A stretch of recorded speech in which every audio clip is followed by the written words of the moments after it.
from SU's Alumni Career Services Office. We are a mighty team of 2 full-time staff here to support all things career needs for our SU alumni base. And as you know, because you obviously read the description and the title and all of that good stuff to come here today, you are here for Stress to Success, but I'd like to just quickly intro our speaker and have her take it away. So Laurie Maddalena is a speaker, author, and consultant who works with organizations to elevate their leadership teams and create cultures where people love to come to work. Laurie is a certified speaking professional through the National Speakers Association, a designation earned by less than 17% of speakers worldwide. She is a contributing author in the international best-selling books, Women Who Empower and Women Who Shine. Laurie graduated from Syracuse in 1996 with a degree in speech, communication, and rhetorical studies, and is a proud inaugural winner of the CUSE 50 Award for the 50 fastest growing alumni businesses. She also earned a master's and MBA from the University of Maryland Global Campus.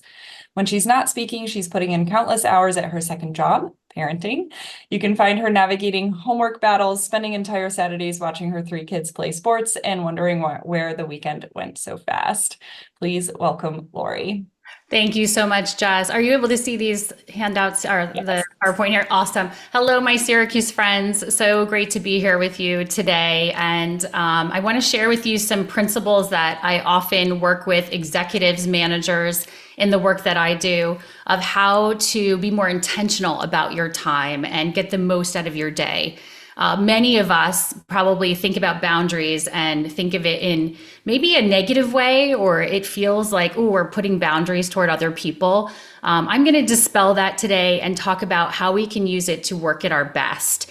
And the work that I do, as I mentioned, is mainly executives and managers. And when I survey leaders and ask them, what are your top leadership struggles?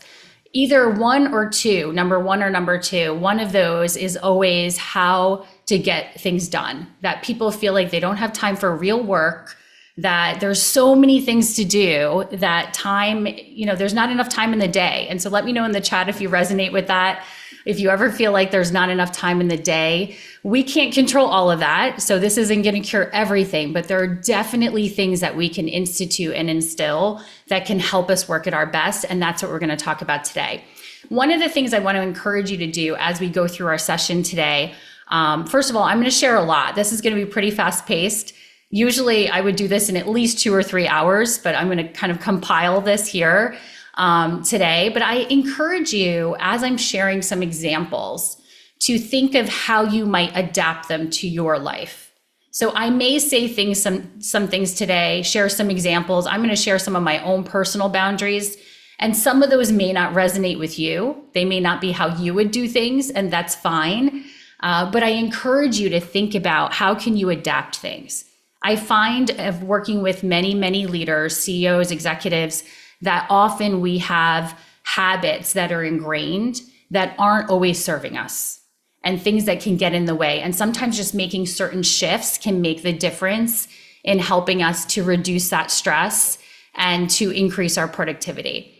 So Jess shared a little bit about me, that I'm a business owner, entrepreneur. I've been doing this for 16 years and love what I do. I'm a former executive at a financial institution. So I've also been in the corporate world as a leader with a team with a lot of pressures, so can certainly understand what a lot of you probably are going through as leaders and professionals. I'm a mom of 3 kids. So when I'm not working, as you heard Jess say, I am very busy with my kids. I value family time. And thanks so much, John.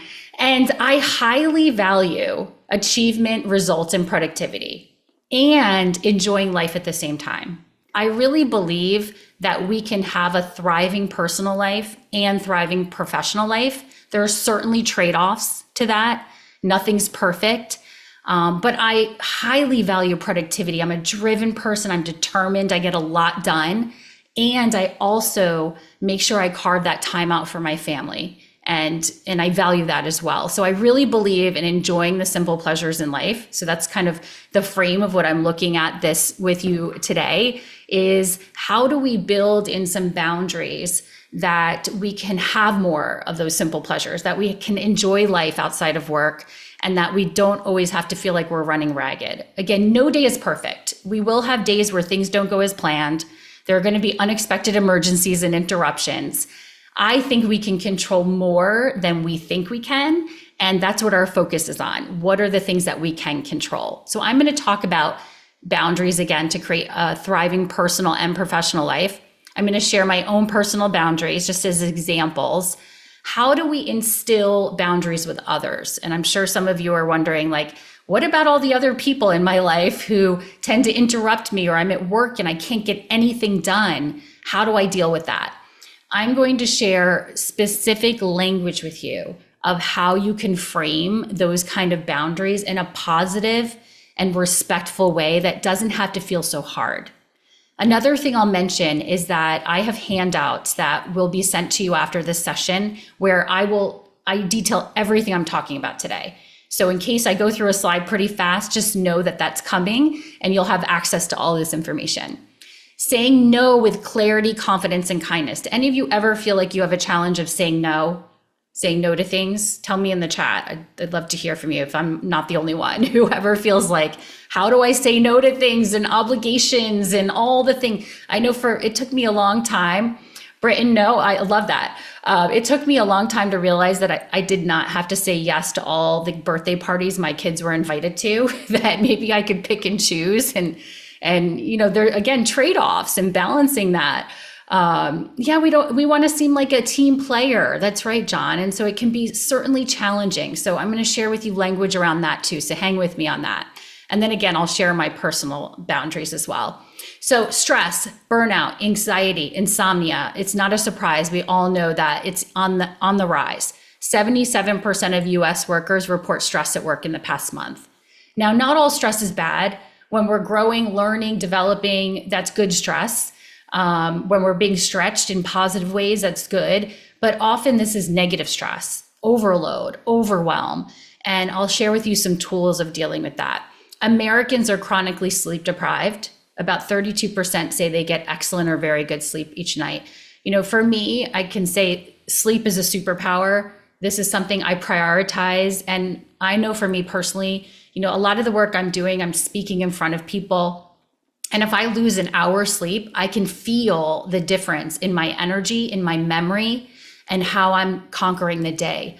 That if I don't sleep well, even sending a simple email feels like an uphill battle to me some days.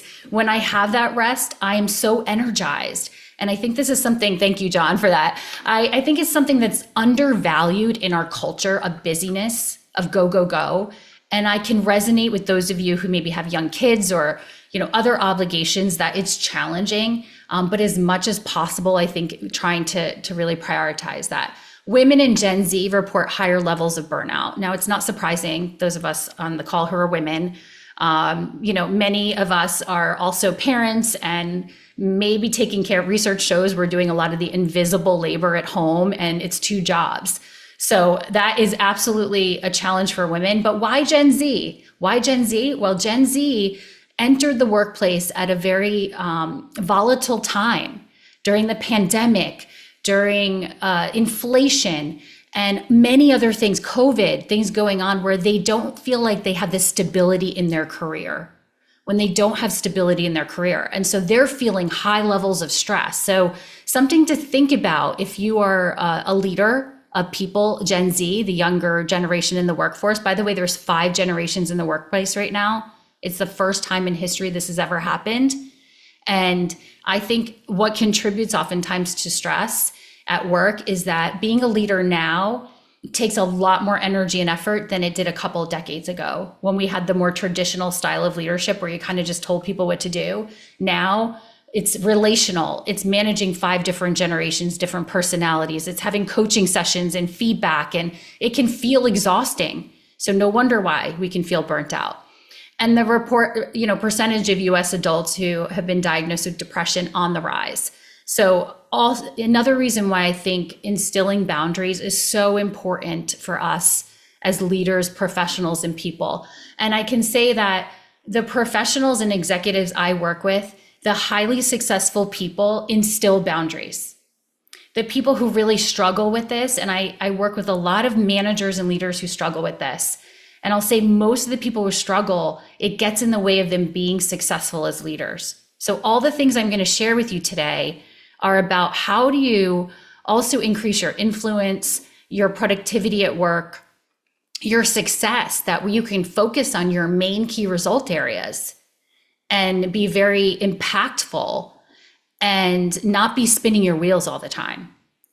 So goals for boundaries: decrease overwhelm, stress, and anxiety. How many of you would like that, to decrease that? We can't get rid of it all, right? But I see, Tanya, you're a woman and a Gen X. Yes, you feel pulled. I'm Gen X too. It's like we have so many things, and aging parents, all these things happening. So decrease overwhelm, stress, and anxiety. Have time to get the real work done. Do any of you feel like you leave work at the end of the day and you were in meetings all day? You worked 10 hours, you did all this stuff, and you think, what the heck did I even accomplish? Did I get anything of value done? I've been running around and dealing with interruptions, reacting to the day. Yes, Kate, yes. Increase productivity while reducing work hours. Now, this is going to be individual for each of you. Some of you might work pretty reasonable hours. Your role may be different. If you're a CEO of a big company, it may not be realistic to work 40 hours a week. But I'm going to share with you some ways that you can be ultra productive and focused so that you're not constantly adding on. This is something I see that leaders make this mistake. We think to catch up, we have to add more to our day. And really, that's counterproductive. Usually what happens is we just continue to spin our wheels. And so I'll share with you, how do you use the time you have wisely and intentionally so you don't have to work more hours? Become intentional with your time, your energy, and your focus. Really, it's about managing our energy and focus, not managing our time. Have more margin in your schedule. I feel like sometimes it's a luxury to have time to think, to have time to sit down with your employees and have a conversation, to connect. Does that feel like a luxury at times for you? Jess, you were just telling me before you started the session, it's like going from thing to thing to thing, right? And so how do we build this in so we have time for the things that are most important, that really matter? Ken says, my wife had a sign in her office saying, what part of no don't you understand? I love that. I had signs on my office of, during the pandemic for my kids of like, don't interrupt me. Sometimes we have to close our door. I'm going to talk about that. Some of these things are countercultural, but important for us to be productive. And then leave work at work as much as possible to enjoy personal and restorative time. And then maintain and improve working relationships with colleagues. So here's the thing I think about boundaries, and many people think of boundaries, we think negatively, that we're putting boundaries with other people. And I want to reframe that today, because to me, boundaries are what we institute for ourselves so that we can work at our best. We could be at our best. Barriers are divisive. Barriers are kind of putting up things for people that are divisive. They break down relationships. Boundaries are positive things we put in place for ourselves that help us work at our best. Now, do they impact other people? Yes, some of them can. And we can approach them in a respectful way. But I think if we can reframe that so that it doesn't feel like, oh, I've got to put up boundaries with all these people. We're not putting up barriers. We're instilling boundaries so that we can work at our best. And again, I'll show you how to frame that in a way that makes sense. So we're working at our best. It's more for ourselves than for other people. I think of them as guardrails for our work in life. What are the things we can put in place that help us, again, to kind of navigate things as best as possible in the time that we have? I've asked you, how many of you feel like you have too much to do, right? We spin our wheels, maybe working 10 hours or more a day. We leave work and we think, what did I even get done today? How do we become intentional?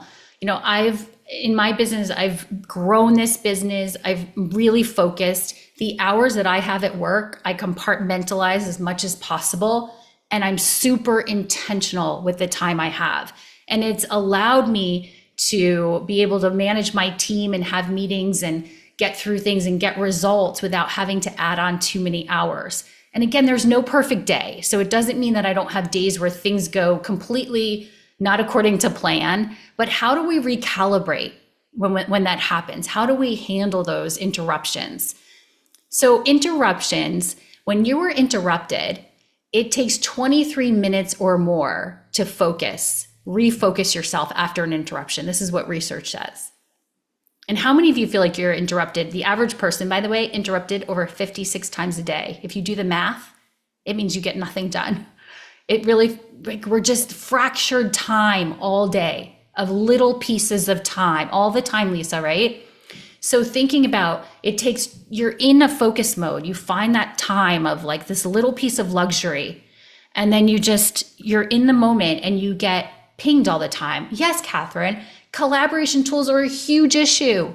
We went from not having anything to then email, and now we have Teams and we have chat and texting. These phones here, do you know how many times an hour the average person checks their phone? 44 times an hour. Research shows that half of our interruptions are self-inflicted. So yes, we have people who are coming and invading our time, but a lot of times it's self-inflicted. So let me ask you, do any of you have your email up all the time? That little ping comes up, what pulls our attention? Thanks for admitting that, John. Most of us do. So I know just close it out.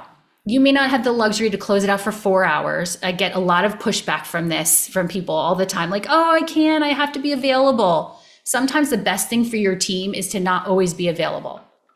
If you have teams and you need to work on a project for 45 minutes or an hour, put that do not disturb on there. Let people know. Here's the important thing. The way we set this up makes the difference. I think one of the worst practices in our organizations is the open door policy. Do any of you have an open door policy in your company? Here's what I think we mean by open door policy. That we want to be managers, leaders who are approachable and supportive to our teams.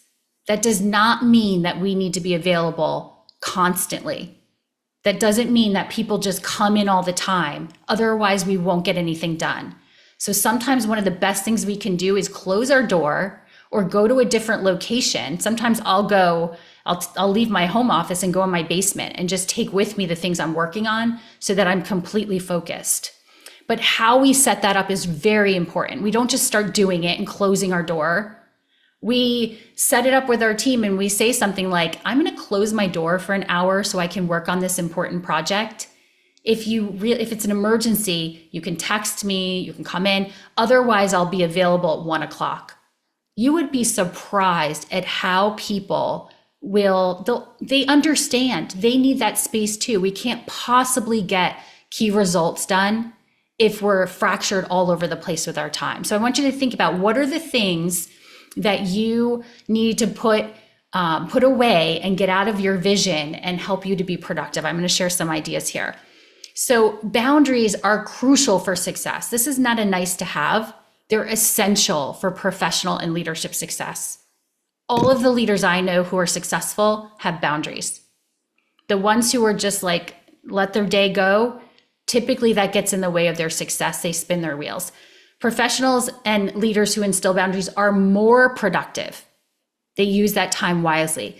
As I said, we can control more than we think. Half of them are self-inflicted. So how do we control the things we can control? And I'll share with you ways that, for example, if you have employees and your employees consistently come to you and say, how should I handle this? What should I do?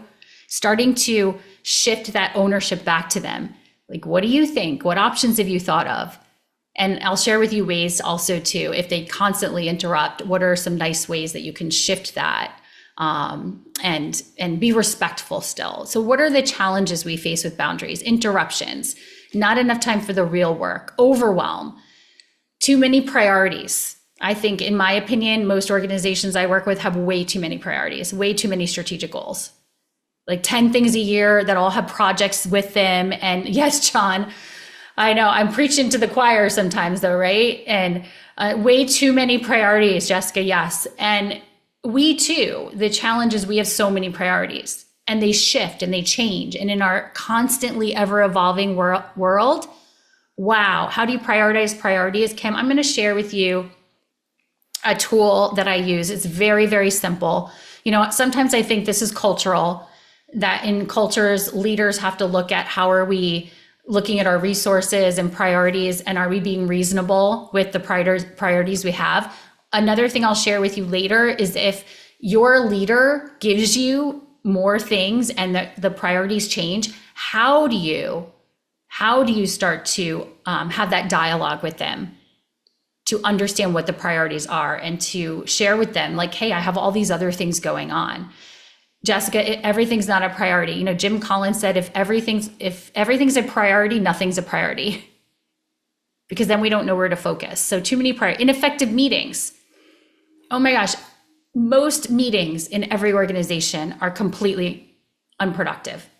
We go in, we talk about a lot of great things, we have a lot of great ideas, and the simple actions of taking 5 or 10 minutes at the end to document actions, date due, person responsible, who are we communicating with, doesn't happen. And so then we leave there and nothing happens, and then we have to come back and kind of regroup. They can be very helpful, often ineffective, or others don't respect our boundaries. I'm going to share with you some examples of work boundaries. This is where I'm going to tell you to be open-minded, because some of these you might want to adapt to you, but these are things that I've seen work for many, many leaders. As much as possible, disconnecting from work on evenings, weekends, and vacations. Now, I know what some of you are thinking right now, like, what? I can't do that. So here's what I would say to try. Start with vacations. I'll be upfront with you. For a long time, I had my email up on vacations. We can do that. We can, right, Kim?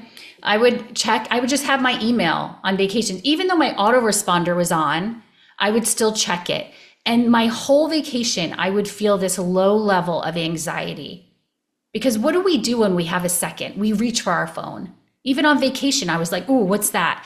And even if it was a benign email, something simple like someone was just following up, it's now taking up space in my mind. It's taking up mental energy. And so I could never enjoy my vacations. One of my mentors, probably 7-8 years ago, said, you've got to start disconnecting. And this was really hard. I really struggled with it at first, but I realized it took me about 2 or 3 days to fully settle into vacation. Can anyone relate to that? Where you go on vacation and you're like, I've got to like get myself out of productivity mode. How you set this up is important. So what I do with my team is I say, I'm not going to have my email on my phone. I'm not going to check it. If something comes up that you need me or it's an emergency, then text me or call me. So they knew to do that. Most times that never happens. And how we set that up with our teams, rather than us going through all these emails and it's taking up mental space. I can hear some of you thinking right now, oh, but when I don't check email for a week, I come back more stressed. So there are different ways you can handle that. For me, I would rather take an hour on a Sunday or 2 hours before I go back the next day and go through my emails and enjoy the week before. So that's how I handle it. It might be different for you, but try it. I promise you, it's life-changing. Not sending emails or before or after core hours. And so this could be using the scheduling. And yes, Linda, trust others in your absence, they will grow. Sometimes you being out of the office as a leader is the best thing for your team. They have to figure things out on their own. That's one of the best things. So core hours, I know some CEOs who get up at 5 in the morning and like that's their sweet spot, and they're sending emails to their team and it's increasing the anxiety over their team. Be mindful of core hours. Be mindful of, are you starting to have your team feel this stress and anxiety that they get up, they open their email and they see all these emails from their boss at like 7 in the morning and they feel like they have to respond. So set up with your team what works for your team. Discuss how you're going to manage interruptions. So set the expectations with your team. How are you going to manage these communication channels? What do you use them for different scenarios? I'm seeing some of you put these great ideas in the chat. Please keep them coming, like things that work for you. Corey said, best thing I ever did was ask my colleagues to start an email draft and add to it the entire time I'm on vacation, then send it the day I'm back. Huge difference. I love that idea. Start an email draft, put the things in there, send it when I get back. Don't send it for now. I know some leaders who instill office hours in their work week So that way they tell their employees, save up the things, kind of what you're talking about, Corey, save up those things, write them down, and then come to office hours or to our weekly meeting. Now, of course, if it's an emergency, that's different, but most interruptions are not emergencies. It's just people wanting a quick hit of, ooh, let me get this taken off my list right now at the expense of your time. Closing your door when you're working on a project. Again, I just shared with you how you can set that up with your team. Going to a conference room or another location to completely focus. I know for me, being in my office is sometimes the worst place to work. I have all my projects here, all these other things pulling at my attention. And so I will take myself somewhere, put myself in a room where I'm forced to do the thing that's most important. Instituting office hours, closing your email while you focus on a task. I promise you, it'll be okay. It'll be okay when you get back to that email. Compressing time. This is a big one. A lot of leaders I work with think that I can't catch up, so I'm going to add more time, or I'm going to work on Saturdays, I'm going to work late. And I will tell you that usually backfires because we fill up time with the work that we have. So what happens is you just end up adding more and you don't get things accomplished very well. You add more stress, and the more hours you work, your memory, your attention, your focus diminishes. And so you're not as productive. Here's what I find. This sounds very counterintuitive. But when you reduce the work hours, you tend to be much more intentional and focused with that time. Now, again, some of you may not have the luxury of working just 40 hours a week, but let's say you're working insane hours. Start by cutting off a half hour every day. Work yourself back to a reasonable time, and you will be much more intentional and focused with that time when you compress it rather than adding. It's something that I see leaders do all the time that absolutely backfires. Tanya said, I leave my work laptop at the office on weekends and vacation. I don't have work email on my phone that pings me. Yes, then we have time to fully pull ourselves away, rejuvenate, and often we get great ideas when we're not in this flurry of things. Close your home office door at a specific time until the morning. If you work from home, close the door, have a ritual where you close it down and you leave it. These things make a difference. I'm going to talk about priority planning in a little bit, which is looking out in your calendar and putting important things in there now. I have my calendar already for 2025, and I'm entering the important things, my kids' events. I've missed one of those before, not good. My vacations, for me, I usually have to pay for my vacations ahead of time, like the year before, so I force myself to take it because I love what I do. And if someone were to contact me and say, hey, can you do this speech? I'll be like, oh, I'll put that vacation off. So I pay for it. So I force myself to do it. There's other things I'll talk about that you can priority plan. I call focus time where you don't have other things, productivity sprints. This is, I think, one of the top two things I recommend to leaders around being more productive is that this is time you are blocking in your calendar to focus on one thing, not two things, three things, four things with your email up and all this other stuff. It's one thing. How many of you have ever focused yourself on one project for an hour and gotten so deep into focus mode that you've gotten so much done? You haven't had all these things. Have you ever had that experience? When I worked as an executive in a credit union, I would often go to a coffee shop across the street and work for a few hours. I would get more done in that coffee shop in 2 or 3 hours than I ever would in my office for a full week.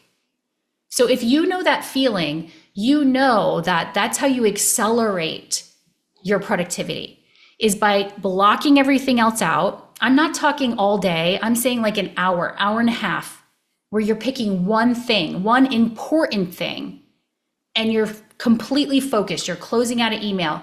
You're putting your phone somewhere else. You are only working on that one thing at a time. I promise you, as a leader, all day sounds great, right? That would be amazing. I promise you, as a leader, this will change your life. You will get so much more done, and you encourage your staff to do this too. We cannot possibly be effective in a leadership role if we're not focused on our most important key result areas. You've got to focus on those key result areas. So I'm going to share with you some of my own personal examples. Again, this may not be for you, but just to give you some ideas. Prioritizing sleep. So during the week, as much as possible, I try to go to bed at a certain time. Now, I'm human. I fall off the wagon on this sometimes, but I can see a huge difference when I do. No TV before bed during the week. I'll tell you, last week, my husband and I were watching The Golden Bachelorette, so we kind of broke that rule. I don't know if any of you are watching that. But again, I see a huge difference when I fall off the wagon. So I fall off too. I try to get back on because I know this is so helpful for me. I think of my energy in kind of 3-day increments. So for example, on Monday, tomorrow, I'm flying to Montana to do a keynote speech on Monday morning. I know tonight is not a good night for me to go out with friends and stay out and come home at like 11 and not get sleep, because it takes me about 3 days, I found, to like recalibrate. We're not at the bars on M Street anymore, right? Where we can stay out late and the next morning we recover pretty fast. Most of us are not in that stage anymore. So I need about 3 days. So I'm thinking of that in 3-day increments. I've got to be on my A game. So those were the days, right? I know, Kim, those were fun. It's changed so much since I went up last year. Everything's changed so much. I put my phone to bed, not having it next to my nightstand. It's so tempting. I put it to bed, like good night phone, night night, see you in the morning. Limiting alcohol or caffeine. This is for me personally. I know if I have more than one glass of wine during the week, that I will be up, my heart will be racing in the middle of the night. It just doesn't work for me anymore. Scheduling walks as 4 to 5 times a week. Again, this is ideal, just movement. I have a hard stop to my day. Most times this is 5:30. It forces me, get in focus mode. Don't waste time. I'm getting out of here at 5:30 and I get stuff done. No work on weekends, disconnect on vacations. Not scheduling more than one night out on weekends. This is something I learned a couple years ago. I had a weekend where Friday night and Saturday night, we had something outside of our house and I was exhausted the next week. I didn't have time. I need quiet time. I need time to recharge my batteries. Some of you who identify as introverts, you might need that even more. Not committing to things that don't bring joy or create more pressure for me and exhaustion. So my example is high commitment volunteering at my children's school. So I'm not the room parent. I'm not organizing the auction. I'm not the PTA president. There was a time in my life where I was those things, and it was exhausting for me because I was trying to keep up and do everything outside of work and have a business and 3 kids. And so in this stage of my life, now some of you might be like, that's your thing. You want to be involved high level in your kid's school, and that's great. Do that. Do what works for you. At this point in my life, I do the lower level commitment. I'll go and I'll volunteer a couple times a semester to serve lunch. I'm involved, but I'm involved in less high commitment, not as high commitment. Saying no to things that don't bring value to my current priorities. So an example of this is I had a colleague from 15 years ago of coaching school reach out to me and say, hey, let's meet for coffee and catch up in Virginia.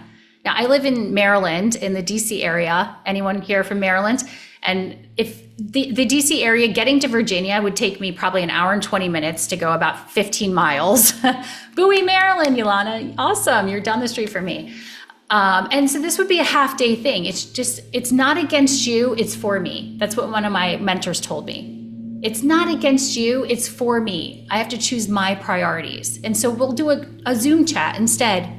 A 45-minute Zoom chat. It's not against you, it's for me. So let me share with you just a few productivity tips for increasing your focus and energy. And then we're gonna get to the things that you can say to other people with boundaries, okay?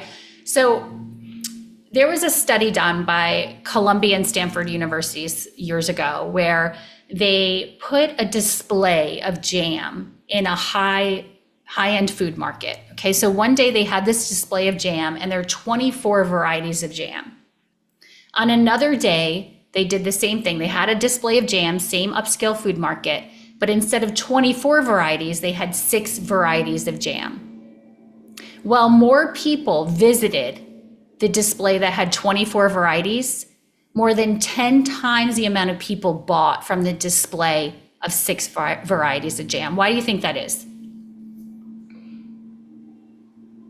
Why do you think that more people bought when there were 6 varieties versus 24? Fewer to choose from. Yes, Chris, too many options. It's overwhelm. This is called choice paralysis.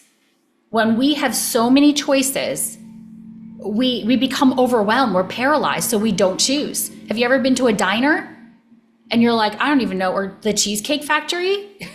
Less is more, Catherine. Absolutely.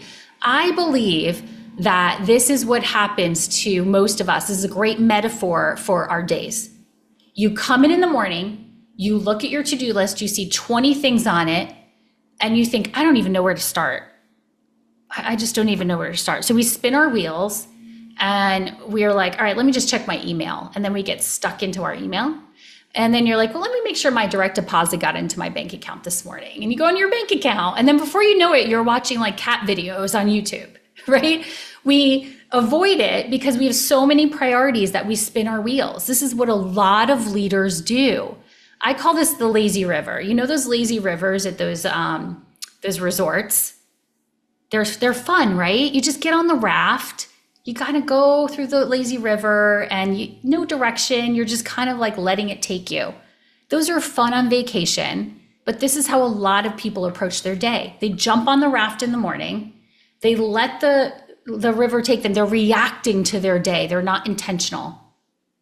So right from the start, they're just jumping on and they're reacting to all the things they come to, and they're not focused on their priorities, their most important pieces. So it's being intentional each day. There are simple practices that we can do that make a huge result, give us huge results. But I often find that people think the simple things must be too simple to be effective. So I think about John Wooden, winningest basketball coach in history. Even when his team was coming off a championship season, he always started the next season with the same lesson. And that lesson was how to properly put on your socks and tie your shoes. And you might think, these are championship players. Why would they need such a basic lesson? Because he understood the fundamentals matter. The fundamentals matter. That if someone didn't put on their sock properly, they get a blister and it could take them out of the game. Or if you didn't tie your shoe, break your ankle, you're out for the season.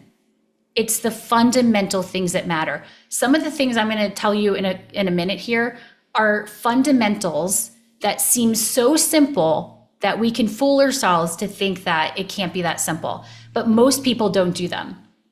And it can make the difference in you having those boundaries to be able to be as productive as possible. The first is slow down to speed up. Most of us, when we feel overwhelmed, our propensity is to speed up to catch up, and that rarely works. We want to slow down, take a pause, and recalibrate. So I use a focusing question. The focusing question is, what is the most important thing I should be working on right now? What is the most important thing I should be working on right now? I do this all the time for myself. I feel overwhelmed sometimes. And I'll say to myself, what is the most important thing I should be working on right now? That immediately helps me clarify where to put that energy and focus instead of speeding up. I believe the pause is one of the most undervalued things that we can do. It can be so powerful in our life and in our work. So what's the most important thing I should be doing this month? You can use these focusing questions broadly or zoom out to this moment if you feel overwhelmed. For tomorrow, well, tomorrow's Saturday, and most of you are probably off on Monday, but just think about for Tuesday when you get back to work. Today, taking 5 minutes at the end of your day and thinking, what are the top 2 priorities, not 3, 4, or 5, top 2 priorities I have for Tuesday? I think that doing this at the end of our day recalibrates. I think it's a stress reliever because it helps us to know what's on our list, what we have going on, and to determine what those priorities are. What happens if I don't do that is at night, I'm thinking about, there are loose ends in my mind, and I'm thinking about all the things I have to do that I haven't put down. And I'm afraid of forgetting it. So taking that 5 minutes at the end of your day to set yourself up the next day, I believe our day starts the night before. not the morning of. There's things that we can do to set ourselves up for the best day the next day. Here's the thing, particularly if you're a leader, the way you become effective is by being selective. We can't do it all. The way that leaders become effective is being selective with the things we're focused on. We start with the high value, the high leverage key result areas. The other things will fit in. So I talked about planning your day the night before. Simple, this practice, huge difference. I talked about Parkinson's law, which is work expands to fill the time that we give it to complete, right? It expands, so not adding hours all the time. And again, there are exceptions, of course.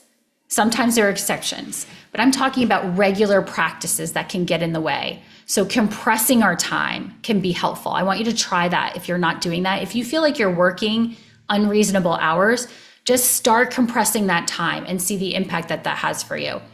Productivity sprints, again, these are blocks of time you're putting in your calendar to focus on one thing, and you're removing other distractions.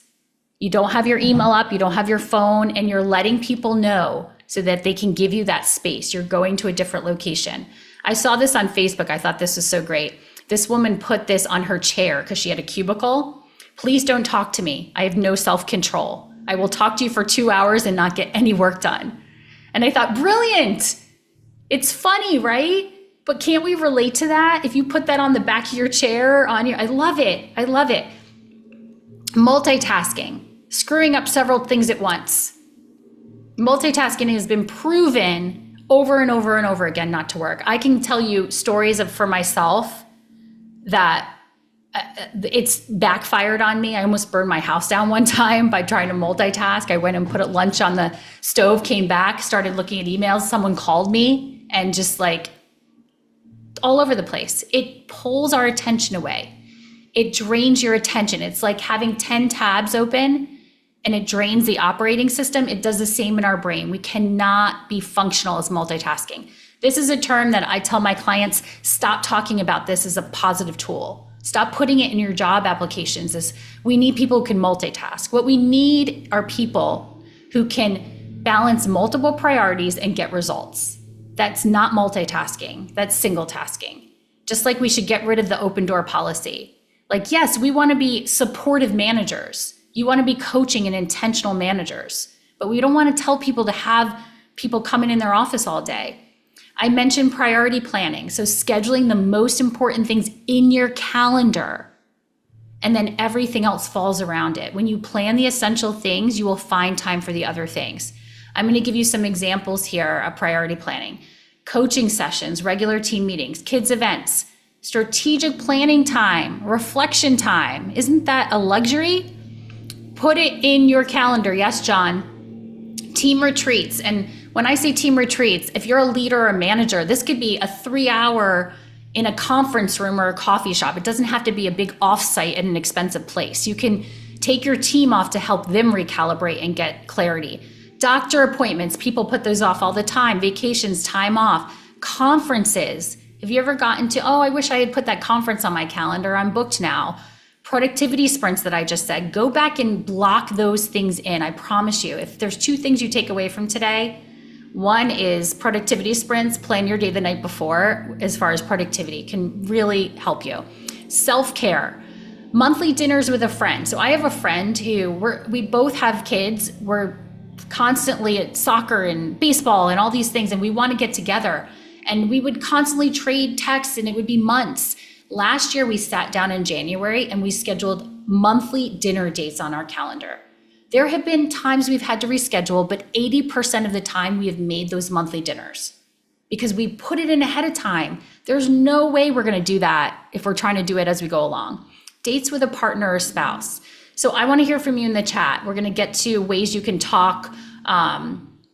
Yes, Lisa, friends, dinner with friends, so healing. We need that time, right? We need that connection time.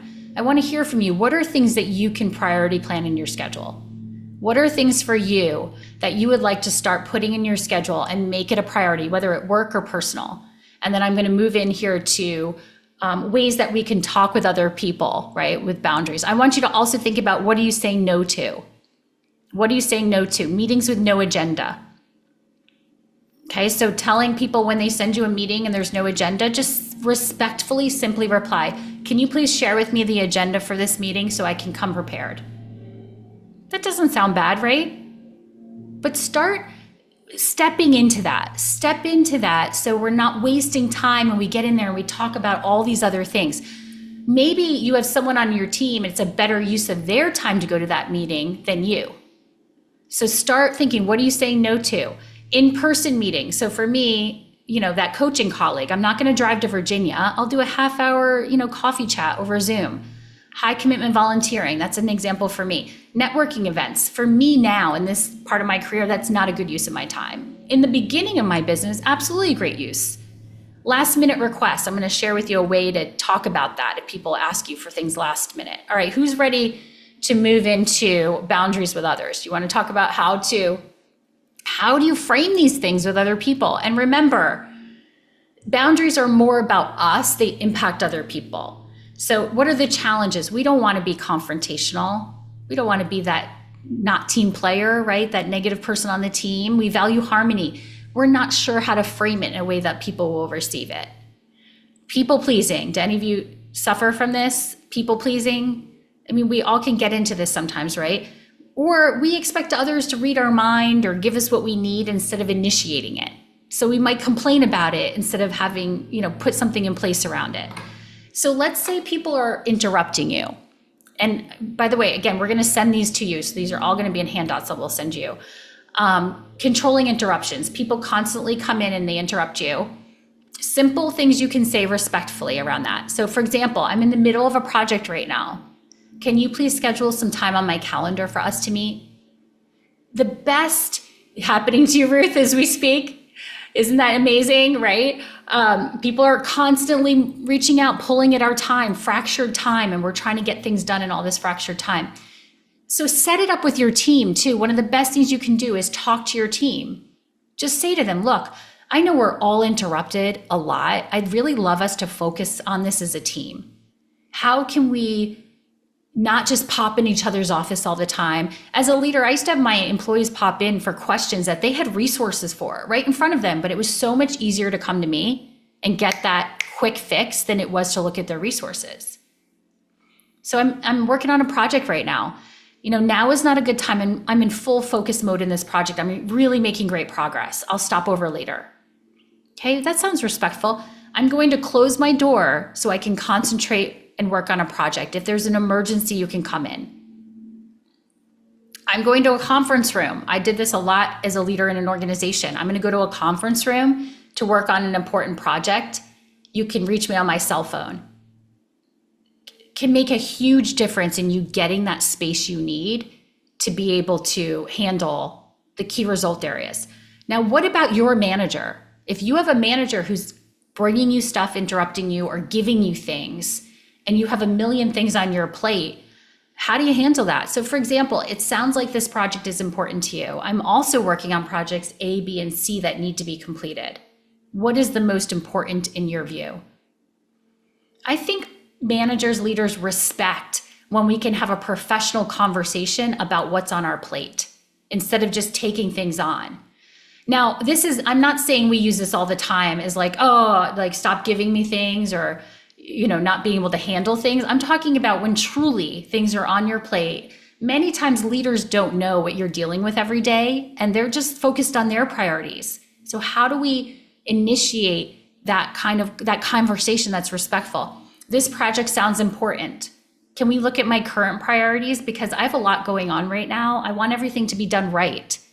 If I take this on, I'll have to pause other projects.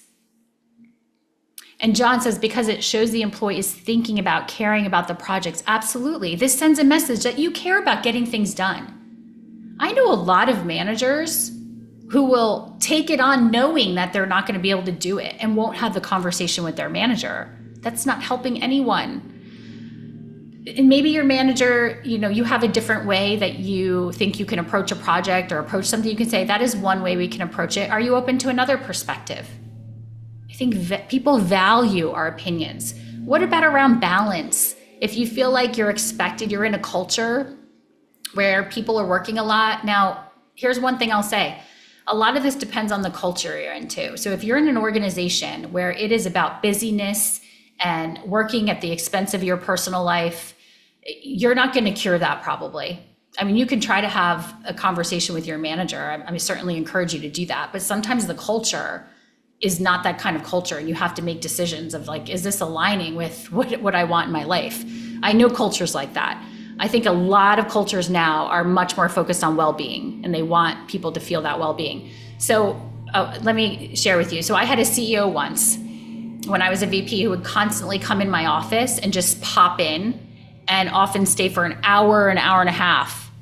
And for a long time, I felt like, this is my boss. Like, how I have this meeting or I have these things I have to do. Like, how do I handle this? And I struggled for a long time. And then I figured out something that when he walked in, if I set it up right then, that I can set this boundary. So I would say something like, sure, come on in. I do need to leave by 5:30 today. Or yeah, come on in. I have about 10 minutes before I have a conference call. The key is you say it up front. So if you have someone who interrupts you, comes and monopolizes your time, you've got to say it right when they walk in, because then they know, then you can interrupt and not feel bad or guilty. So yeah, I have about 5 minutes, but I am running to a meeting after that. Can be so helpful. I'm working on managing my energy and focus this year. I'm much more productive when I take breaks during the day and disconnect on weekends. I'm prioritizing these and will not be checking email after hours or on weekends. Or you can reframe this, right? If you're talking to your manager, say, I'd love support on how I can do that. Is there a way we can work around this to help support that? I notice that when I go on vacation and check email that I can't ever fully relax during my time off. I'm really working on completely disconnecting when I go on vacation next week. If you're a leader, set this up with your team, encourage them to do that as well. I need to look at everything I have going on to see if I can realistically commit. So if this is someone coming to you with a project from a different department, maybe a colleague, and their emergency becomes your emergency, when do you need to know? It seems like you need this data to move your project forward. I'm working on another project right now. I can get you this data by 5:00 by Friday. For future projects, I'll need a week's notice so I can support you in completing this project.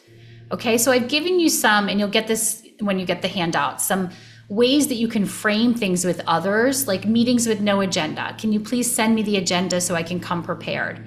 Very respectful, but it's a way that you can have that conversation and not let it go. I've already talked about asking for clarity. When do you need this by? I'm not sure I understand what you're saying. Can you give me an example? It's okay for us to ask for clarity. This is how we build better relationships in the workplace with our colleagues, is by stepping into asking that clarity. So I want you to ask yourself as you're leaving here today, what would help me be more productive at work?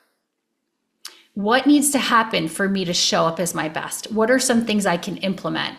And what work or personal boundaries do I need to put in place to be at my best? So as we're wrapping up here, we're going to turn it over to John in a minute, but as we're wrapping up, I want to know in the chat, what is one boundary, one thing that you want to implement?